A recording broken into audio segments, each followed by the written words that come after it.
Hello, and welcome to another meeting of the Geek Cabal Whisperings. Today's topic is going to be Ahsoka Episode 7.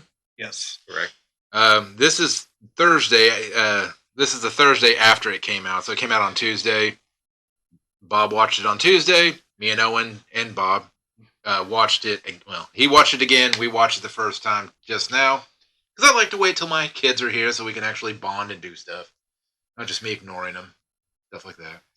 So for those of you, not to cut you off here, Jim, but just a little note on temporal matters here. We've already recorded our podcast episode that will go up on Monday. So there were already some comments about the episode. We didn't have a whole lot because Jim had not seen it yet. I didn't want to spoil it for him. So this is gonna be up before that episode for those of you who watch both sets of episodes or listen to them. So that's why there's not a lot of talk in there, and it's going to seem like I'm dancing around spoilers that you will have already heard from us because this episode will be first. So hopefully you're all nice and confused now. Welcome to the X-Men. Hope you survive the experience. So, my first thought is this was the Oregon Space Trail. We had a wagon circle. I was not expecting the wagon circle. But did anyone die of space dysentery? But no, or regular dysentery for that matter. I don't know, but I think our question for the whales was kind of answered, and the whale carcasses in space, because there were definitely things floating around in there. Yes, there were some microorganisms, at least it appeared to be anyway. Well, they weren't so micro. Well, in relation to the whales, I should say. But yes. How do they live in a vacuum? I don't know. Yeah, well, I don't attempt to understand these things. Well, I like how Ahsoka was perfectly fine for using the whales as meat shields. I mean, you they'll play the cards you dealt, Jim. Oh, we'll wait till the whales are like, oh, look at that asshole. They just threw us out to the whatever. They said, oh, yeah, take us over here. You're going to help us out. We can have a, bonding experience, and then I get blasted with bombs and crap. So, as you will hear in the other podcast, I have taken to watching a couple of YouTubers who all they do is piss and moan about this show, and most of their complaints would be answered by the show. Watching it again, I recalled one of them. They were complaining that the mines were sometimes magnetic and sometimes not, but they weren't ever magnetic because whales aren't made out of metal. Like, they homed in on them. They were not magnetic. Like, I can only say this so many times. These people are morons. And plus, magnetic. This isn't World War II or even the modern day, naval warfare. There's going to be alloys that may not be magnetic. There's going to be all sorts of reasons. Well, sure, but the point was their whole basis of comparison is they were attracted to the whales, so clearly they're magnetic, and it's like, but no, they were attracted to the whales, who are not metal at all, so they're definitely not magnetic. Oh yeah, no, I agree. Like they're homing in on whatever passes by. Exactly, and I think the indestructible Jedi starfighter. That is a valid complaint they have, by the way. That Jedi starfighter's got the... Like, it doesn't even have... The paint's not even scratched. It's been in 2 dogfights, basically had to land due to damage that we never see, and now went through a minefield that had all kinds of mines blow up all around it. I mean, sure, it should at least be, like, scuffed in a few places, maybe some paint scratch somewhere. Or... I'll settle for a little bit of a smoke trail. Maybe some shrapnel embedded in it. Shrapnel, sure. No, that logic is at least, I don't think needs to be explained. I mean, that's like when people had to come up with a reason why the bombers in The Last Jedi actually functioned the way that they did. And they had to say that the bomb, because the bombs wouldn't fall in space. Well, right. There they had to be magnetic. Yeah, so they had to be magnetically pushed out of the craft. And I'm not saying that that's impossible, but it would just be a terrible way to drop bombs because unless you have the miracle X-Wing that's going to take out every single gun. Well, yes, if we're going to relitigate The Last Jedi, their whole defense plan should have been just keep a series of fighters ready for Poe Dameron. Once he's out of munitions for one, bring that one back. He can jump into another one and just continue to dismantle the First Order fleet. Because he was doing just fine on his own. He didn't need anyone else's help. Similar to how Kylo Ren could have just single-handedly defeated the rebellion. But they were like, no, Kylo, you and your 2 TIE fighters who haven't taken a single hit, who've destroyed the bridge, who've destroyed their fighters, who are in no threat, come back. We can't give you cover fire. And it's like, you're the Empire. You don't give a shit about that. That's kind of your deal. Yeah, You should just be sending more fighters. and if that was all if that's all that it was to destroy the bridge of any ship, then the Battle of Endor would have been a massacre. Yeah. Because it would have been like, oh well, all of our capital ships just immediately destroyed because just takes three fighters to blow up the bridge. Well, yeah, that's what I've been saying. Every time we see the New Republic, it's like these people are not the people that beat the Empire. Like it's just not possible. Well, these people are stupid on just to such a like monumental level. And then what? How do you pronounce it? The problem is that they transform instantly from a ragtag band of rebels to I think they were trying to show that this was a mockery of the U.S. Senate to me. It's just my opinion because, and I'm not saying one side or the other because to me, you have people that are like that for whatever reason, just don't want words to be said. And, Senator Dickhead. Yes. Sorry, xenophobe. I don't know, something. Because it was like all of his objections. I mean, like first of all, who's he objecting to? It's not like he's in court. And I get it's a hearing. And she should have the way to explain herself. And I get it that other people should have the right to question. But then when somebody goes, "Hey, I've got evidence here," even though we know obviously it was fabricated evidence. Sure, but I think it exposes a bigger problem that we have, like everything post Return of the Jedi. Like for the Empire, it's simple. Palpatine runs everything. Like that's the beginning and the end of the conversation. He's the Emperor. He's all powerful. He's got bureaucrats underneath him to take care of things, fleet commanders and admirals, but there is no body. He's the decision maker. For the prequels, it's the Senate. We don't know the exact rules of their Senate, but based on what we see, we can guess it's probably just a majority rule kind of situation. Maybe it's 2/3 vote like the U.S. Senate, but essentially that's the governing body. People put forth motions, they vote on them. Straightforward. Chancellor's got all kinds of emergency powers, so he's running the war. New Republic. How does any of this actually function? Like, that definitely couldn't have been the entire Senate. There was like 10 people in that room. Like, is this just like, is this a Senate subcommittee? Like, in which case, I guess whatever Leia runs has greater authority, because that shut up Xeno, whatever his name is. Xena Warrior Senate? Yeah, Xena Warrior Senate. I'd watch that show. But, especially if they bring back Lucy Lawless. Now, if he would have stood up and did a 720 off the well, but like we don't know how it actually functions because we've had this problem all along. Like we're stuck with the Hera's a general. Why can't she just do this? Why can't Mon Mothma just be like, no, shut up. We're going to listen to her. She fought for us for 20 years. All right. Go ahead, Owen. Sorry. Yeah, the problem is that it's either, oh no, you don't have the authority to do that, or, well, you're abusing your authority that you don't have. And the thing is that I would get if she had taken like a cruiser with her. Yeah. She took her ship plus 4 X-Wings. Who voluntarily came with her. She didn't order them. She was just going to go on her ship. And what person's going to go, oh, that was I get it if like you were going onto some planet that, you didn't have jurisdiction. She flew in space. Right. It wasn't like it was anywhere. It'd be like if in World War II, once we were halfway to Berlin, if General Patton was like, I'm going to take a taxi back to Omaha Beach just to check things out, like a couple guys ride along with me, and all of a sudden, like, FDR's like, no, strip this man of his command. And it'd be like, what is this insanity? Like, he's allowed to do that. Because it doesn't make any sense. And the same thing is, all they would have to do is say, look, here's the data. Regardless of what we found that, from our supposed shipyards that... There's the flannel. That from our shipyards that hyperdrives are being stolen. We followed to where they were being stolen, even if it wasn't for Thrawn. Right. That's the biggest problem. Is like she actually does have perfectly valid. Like she found the people. They were like, I mean, death to the Republic, and shot at her. They know where they were sending the hyperdrives. That's all. Like, hey, we're going to investigate this. I'm sorry. See, I understand, like, if this was the rebellion days, you may not show your hand, because if you do, you may have spies within. But this is supposedly the New Republic, where the Imperial Remnant, which they mentioned, is not a thing to be worried about. All right. Xylophone said they don't exist.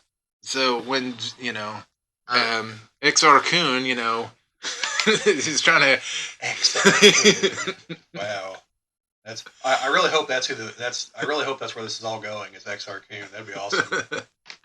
And I know they mentioned his name a few times, but it's like I think it's Zonia or Xania, Zanio or something like that. And that's just me. Anytime you throw an X into somebody's beginning of somebody's name, like xylophone or any of that, I'm just like David Xanatos from Gargoyles, voiced by Jonathan Frakes. Yes.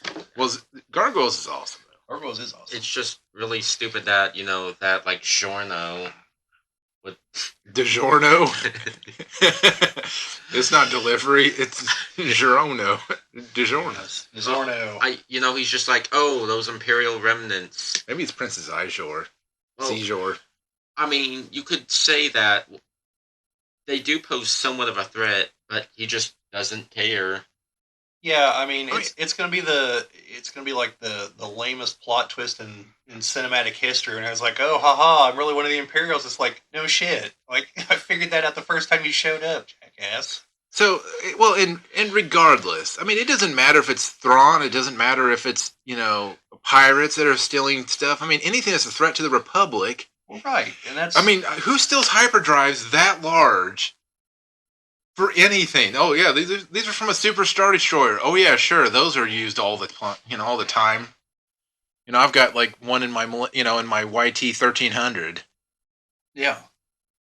It's the entire ship now, but yeah, because that's what the Xenotrope there was trying to say was like, hey, there's no sign of an Imperial remnant, and if it's not that, it's not a threat. It's like, I kind of think it is. Like, they still have a hell of a lot of manpower and ships. Like, sure, they might not be able to retake Coruscant, but like, I bet they could do a hell of a lot of damage. I just wonder though if they're going to explain why nobody has said anything. Why didn't Captain whatever his name, Carson Teva? Carson, yes.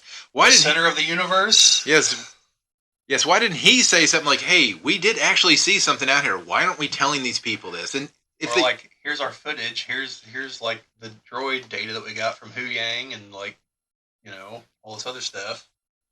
Or, they did build a giant ship and like it did kill 2 of our guys. Like that happened. All right, so we've spent a lot on the Senate scene. So how about we spent an awful lot on what was like 5 minutes of the episode. Well, because some of the stupidest parts. I mean, there's just people just don't act like that. And if anyone does, someone would be like, okay, listen, we understand you're concerned about stuff, but this is her trial. She's supposed to be presenting her evidence, not you just back there, bitching about it. Yeah, I do want to throw out a couple other things about that, though. just briefly. Number one, I'm pretty sure that was Admiral Akbar there on the council. Well, I'm surprised he didn't look. It's a trap. Well, I've heard that, like, the voice actor was really pissed off that they killed him in The Last Jedi, and so he won't come back. Like, I've read that somewhere. So that might be why he just sat there like, fuck all these people, Honestly, I can respect that. Yeah, I'd be pissed if I was him. So, speaking of people returning, so this is just random, and I know it's off topic, but my Grant's upstairs watching the Attack of the Clones right now. And is that Ahmed Best in the bar scene? Who? He is one of the patrons in the bar when they're looking for Zam Wessel. I would have to double check. Because I swear it was. And could be. It was just something I noticed when I was watching it, because Grant was like, why does this talk about there's depictions of tobacco? And I'm like, it's the death stick scene. And I told him this is the scene that they're referring to. Famous appearances. We get to see C-3PO in the Senate scene. Yes, we had the cameo to cover up the cameo that we couldn't have on account of a slight case of death. Old Senator Leia Organa, who I believe at this point should be Leia Organa Solo, but, all right, maybe not. But, yes, we had 3PO, and it is him. It is Ahmed Best. Yes, it's this scene. Yeah, I'm going to take your word for it. the bar scene. He's standing in the background. Oh, okay. Yeah, no, it just makes sense to have them, and you have them there for Jar Jar. Why not have them for something else? Yeah. I went to a thing one time with Anthony Daniels was there. It's orchestra that play Star Wars songs. Chris and I went to it there in Indianapolis. He was the one doing the introduction of the songs and everything. Yeah. But also, on the side note about Anthony Daniels, this was pretty funny. He was talking about filming the scene there in Jabba's palace with Leia in the metal bikini. And he was like, I didn't see much, but C-3PO got quite the eyeful. I don't blame them. They're like, what's that clanking noise coming from C-3PO? Well, I mean, I've seen, not to go on a total tangent here, but I've seen pictures of her, like, on the beach with the metal bikini. So, like, she obviously understood how she looked. Well, go ahead. Well, I think we should move on to the majority of the episode. Yeah, so good call, Owen. So now we're going to move on to the Oregon Space Trail of the episode. And again, I mentioned that because there was definitely a point where they had the covered wagons in the circle to fight off the bandits. Which, don't get me wrong, I like the homage, that's paid into that. But, Ezra kind of like, I don't need a lightsaber. I can handle this. That's stupid. Yeah, I've heard some other takes on that, but I'm not going to go into them here. Well, but I mean, I get it to a point because it's like, oh, I'm whatever. And then the stormtroopers come and he's like, well, I probably should have had a lightsaber at this point. Yeah. Well, that and the fact that Sabine was not using her lightsaber in the very beginning. It's like some thing that where you're like, oh, I'm just going to use, hand-to-hand combat with these people with weapons that. I mean, she should have stuck with blasters. She's better with them. Like. Yeah. Well, but as soon as she closed the distance, it should have immediately been lightsaber. Well, because. I mean, it doesn't make a great fight scene, but, it's practical. Even their blaster accuracy was subpar for being like a Mandalorian. Well, yeah. I mean, they were... Okay, so this is the comment I made. So there's a scene where they're being chased, and it's not like the people are speeding past them. They're... Keeping pace. So someone keeping pace, and you're aiming a blaster, first of all, you're not going to have a lot of travel with your... it's not like your blaster bolt's going to go too far behind them. It's going to travel pretty much... Basically, no travel time. Yeah, no travel time to get there. You're not going to have to worry about, like, the, I think you still have to leave the target. A little bit, but... Well, I think... Just shoot the wargs. I know they're called howlers, but... No, we can't have that. Well, yeah, because people care about the animals. Well, there's that, plus, have you noticed that, unless I'm mistaken, we have yet to see anyone lose a limb to one of these lightsabers in any of the Disney shows yet? The things that happen all the time in the movies? In the video games. We haven't seen it happen in the shows yet. I think there's a level of violence they're just not going to go past, even though it already exists in the movies. Yeah, which is funny, because you can kill people all day, but killing an animal... Stab and run them through, sure. But I think the whole, like, shooting the horses, whatever the hell they are, wargs or whatever, I think that's going to fall into that same heading, and they just weren't going to do it. Even though, yes, tactically that's what you do. You shoot the horse, and... like, watch Conan. Conan knew what to do. Guy's coming at him. He just goes low and takes the horse's legs out, He's like, it's a horse. I don't care. Then he proceeds to hack the guy up. Didn't care about him either. No. Trying to get to Thulsa Doom to chop his head off. Well, yeah. And Spoiler if you haven't seen Conan. And then Thrawn sends out the gunships to go drop his stormtroopers.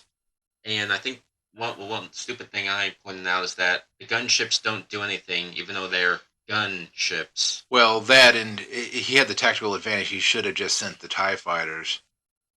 Well, if I may,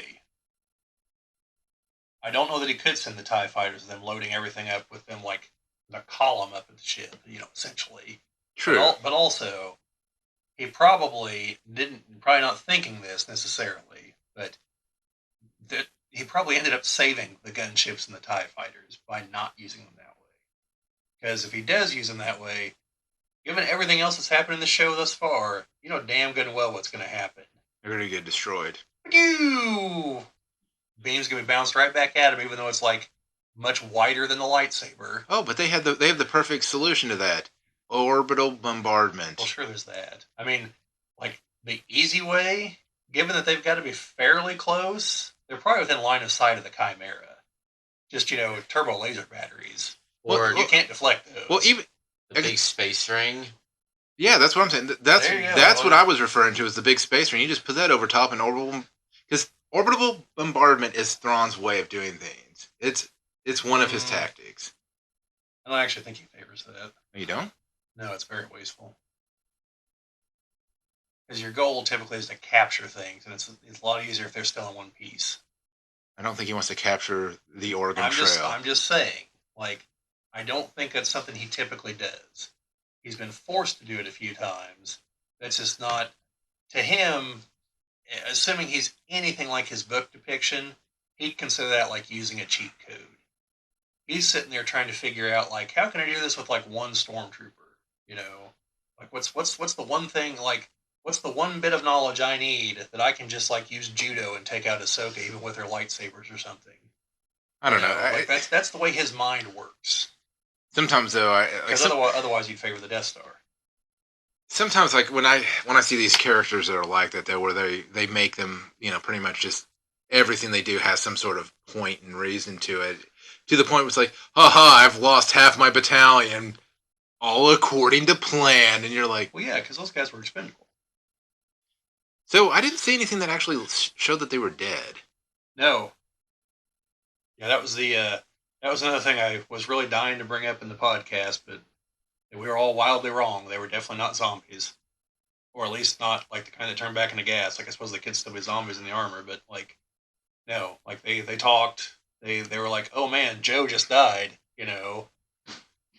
But there's definitely something weird about them. Yeah, there's something going on there, but it's not that. Maybe they'll just really like red.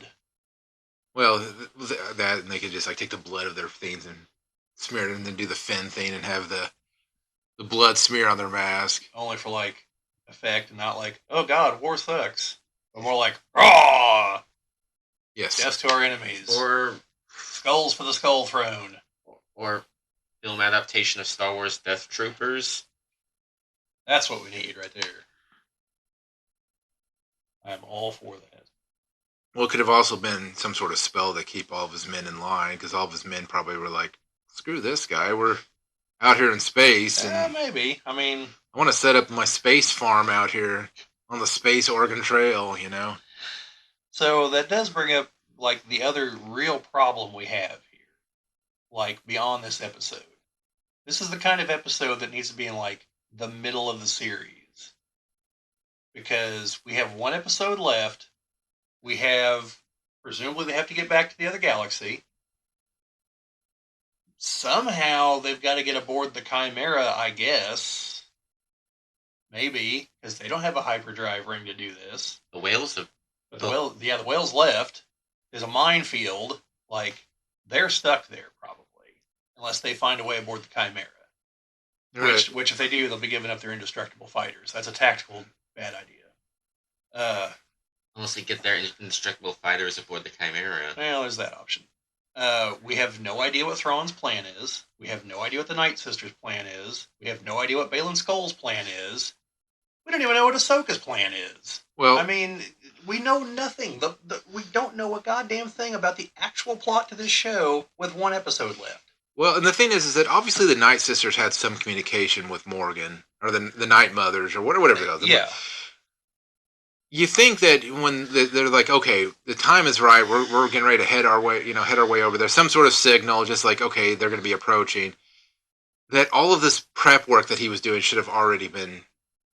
Maybe. I mean, and if it couldn't be for some reason, there should have been a throwaway line that said, now that you've lived up to your end of the agreement, now you can load the the cargo up. We've given you permission. Something stupid. Yeah, probably, but. Since we don't know how effective the communication is. We don't know if it's literally like telepathy or if it's like we've got the vague idea that maybe sometime in the next 10 years Morgan's going to make it here. Yeah, and if that's the case, still, I mean, I still don't know why having those things loaded into the hangar bay would have been an issue. I don't know. Maybe Thrawn doesn't want them on board. He doesn't trust all this Force crap. No, he just trusts what works. Yeah, so I've seen rampant theory online as to what Baylan is after. So this is probably not what's going to happen given every other online theory so far. But there is a thing from the old EU named Aboleth. Oh, I've seen some videos that are And floating around recently. yeah. So the thing is, like, she ties into like the father and the son and the daughter from the Mortis episode. So since that's already like part of the canon over here, like an whole Filoni baloney likes nothing more than to just strip things out of the EU and use them willy nilly. Like, it's possible, you know. And if it does come to pass, then she's just one like titanically awful creature, just all the way around. And we still have no idea what his apprentice Shen is up to. Well, she's going to join the Empire. That's what I told her to do. She's going to do it. Yeah, well, and that was my point is that there's still a little bit of air of mystery there. I'm like, why did he Oh just? yeah, like I'm tuning in to find out what's going on with Balin at this point. Like he's the interesting guy. Now I'm telling you, but he's got one episode to like.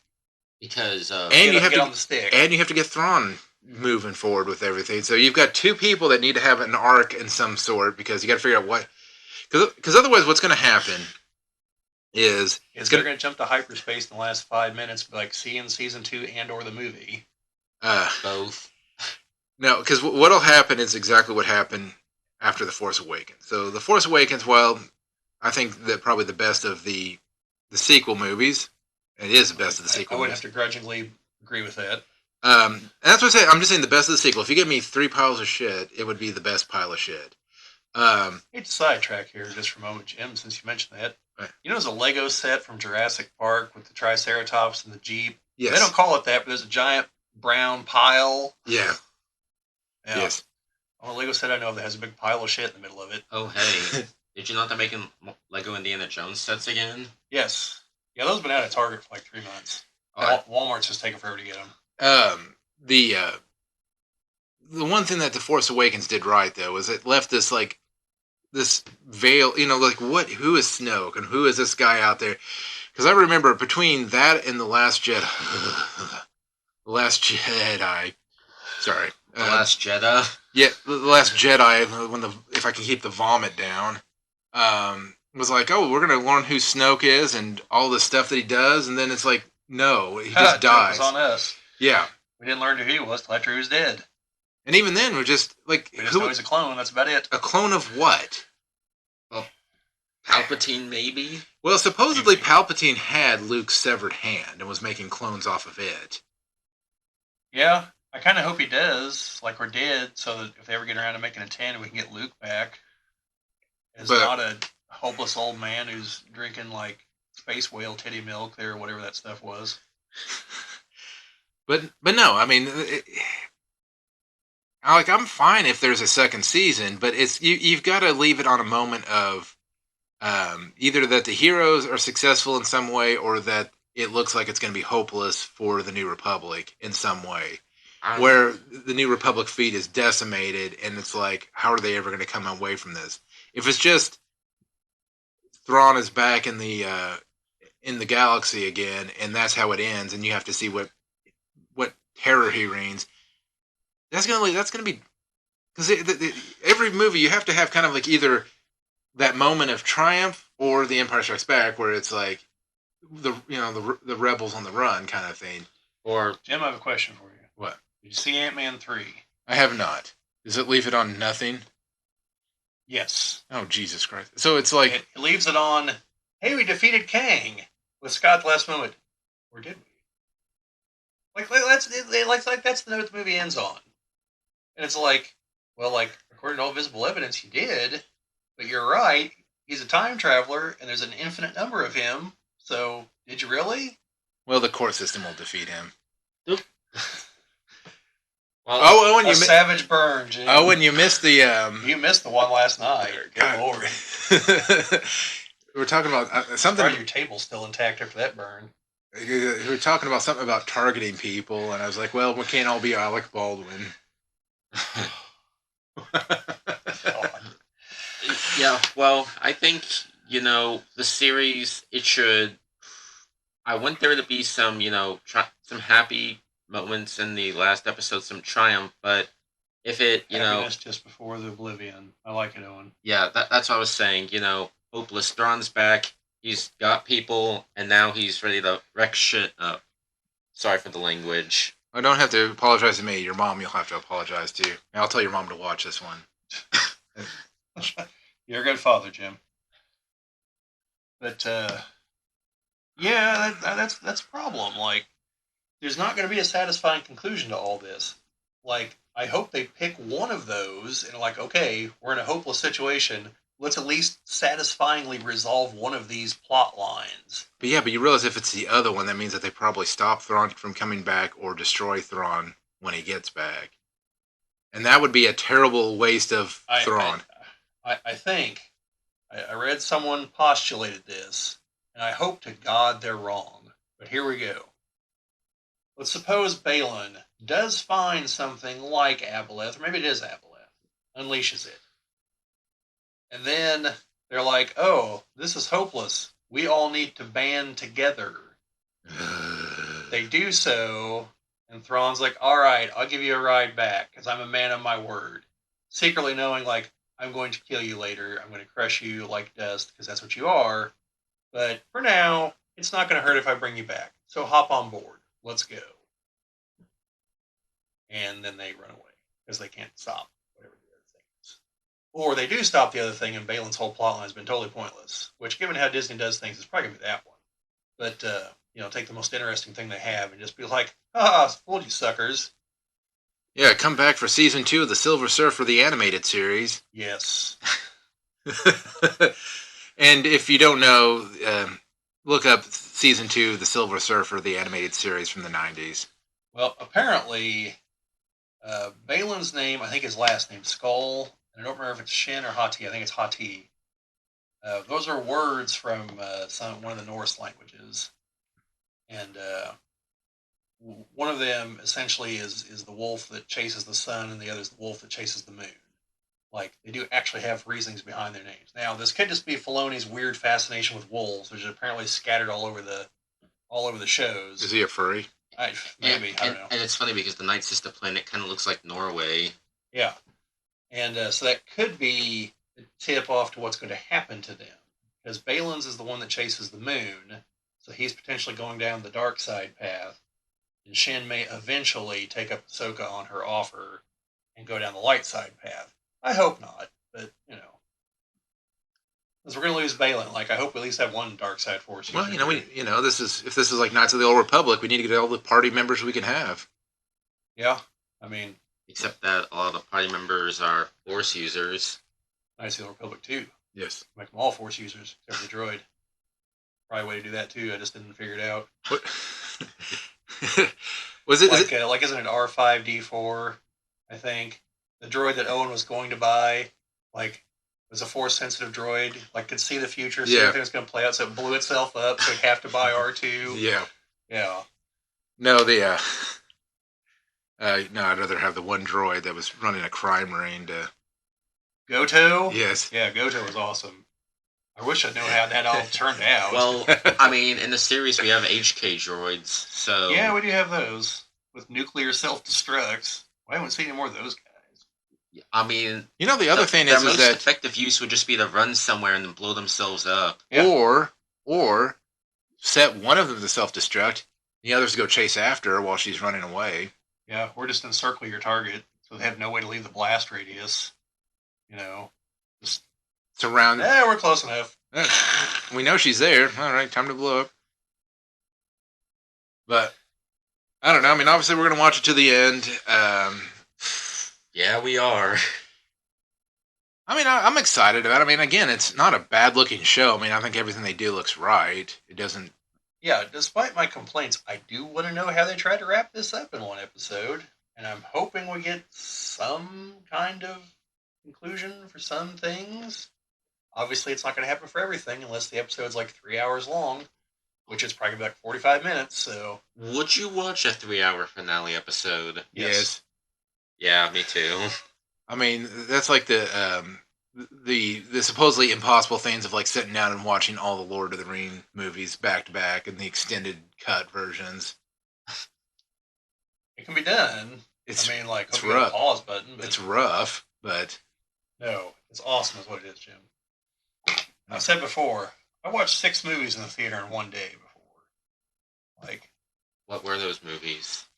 the first 5 MCU movies before the Avengers, and then the midnight movie was the Avengers.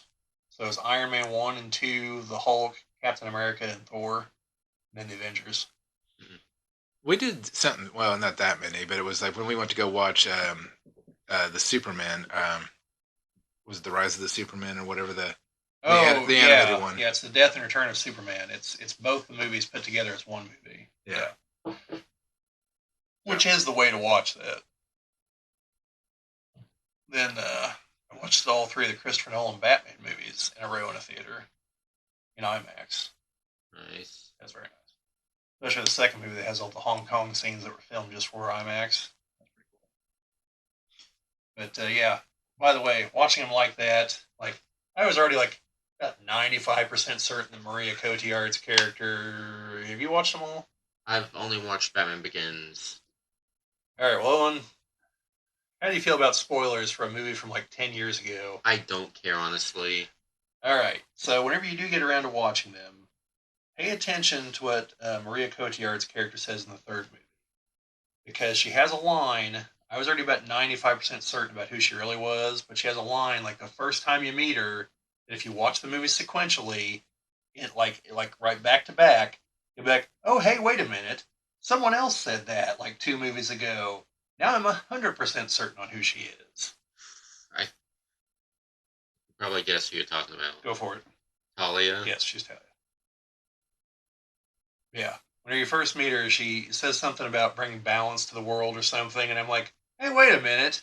Ra's al Ghul said something about that 2 movies ago. Like, yeah, that's Talia. Like, 100%, that's definitely Talia. Like, until you said the line, I was like, oh man, it must be a really vague line, and you just said that. Yeah, no, I mean, that's what it is. Like, just pay attention when you watch the movie. Don't do like I did. First time I watched Batman Begins, like, the whole time I didn't realize that Liam Neeson was Ra's al Ghul the whole time.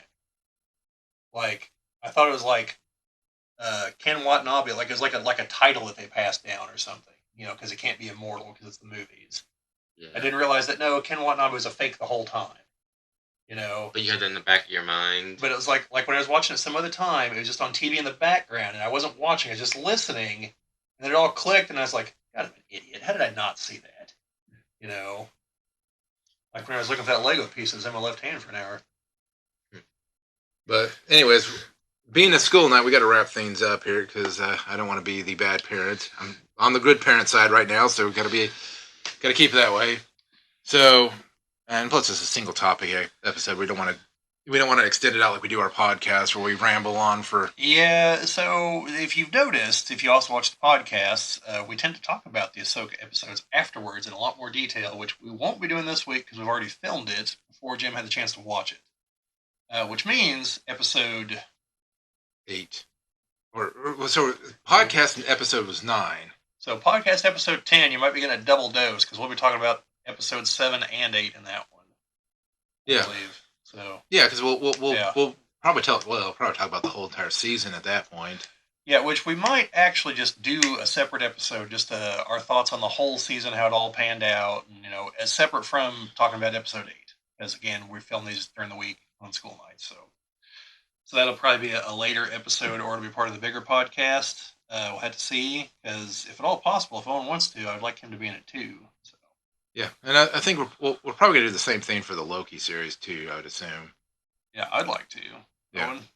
Owen? Down for Loki season 2? Starts in like a week or 2? Yeah, sure. I'm not interested in it, but I'll give it a shot. Not interested in it. Loki was one of the few that I could actually get. Yeah, that was like the one really good one. Well, I mean, WandaVision was the decent one. Then there was the others. Well, I was gonna say, I'm tired. Sorry, Hawkeye was good. Falcon was okay. Yeah, I mean, it just had to do better. It had the worst moment of all in all of them, where it's like, we got to do better. Genius writing. Thanks, Falcon. I couldn't have figured that one out. I can't keep up with all this new stuff because of these multiversal shenanigans. It hurts my head. Well, the good thing about Loki is you don't have to keep up with anything. You just have to watch the show. You just have to hold on for the ride. And hopefully jet skis are included. See, Seatbelts. Yes, we better have we better get a peek into that alternate reality where Owen Wilson does in fact have the jet ski and just going along. Yeah. And the one there in the TFA, TSA, whatever the hell it is. The TSA. The TSA. It's just like, lucky bastard. Well, yeah, it's gonna be like riding the roller coaster without shoulder straps, or a seatbelt, or a seat, or a roller coaster. Yeah. But anyways, I'm gonna cut this off, and well, like I said, we can talk about this in the other podcasts and stuff. But definitely let us know what you think down in the comments. How are you feeling up to this point? Do you think you're on the same page we are? Do you think we're off our rockers? Are you hollering at us saying that we're, Please. Are you screaming at the TV during every episode? Let us know. Please leave all your comments, helpful, nice, or insultful, down in the comment section. Did you say insightful or insultful? I think he said insultful. Yes. and I'm cool with that. But yes, if you are screaming at your TV during the episodes, please record it and put that on YouTube. I'd love to see that. And so far, I've mainly seen people screaming in joy while watching it. Although I have seen a clip of one girl just screaming "Why in the hell is anybody watching this show? This show is trash!" It's wow, okay. I mean, it's not, but sure. And she had no actual focused criticism. It's just a bunch of stuff like that. It was hilarious though. Yeah. So, anyways, and also do the normal YouTube stuff. The like I said, comments, likes, shares, subscribes. We're getting there to the 300, or getting close to 300. Yeah. Owen, we need to get to 350. So, any words of encouragement to get more people to make cards to pass out to your friends? Note cards. Now we need to print some business cards. We have business cards. All right. Subscribe to keep Owen in school. Your subscriptions will keep Owen in textbooks. If you subscribe, then I may actually do the laundry this weekend. Oh, jeez. Well, all right. That's probably all the more persuasion we can give you guys. So, anyways, thanks for watching, and we'll catch you on the season finale of Ahsoka. Yep. See you in episode 8, and not The Last Jedi. But in the meantime, remember, the Force will be with you always.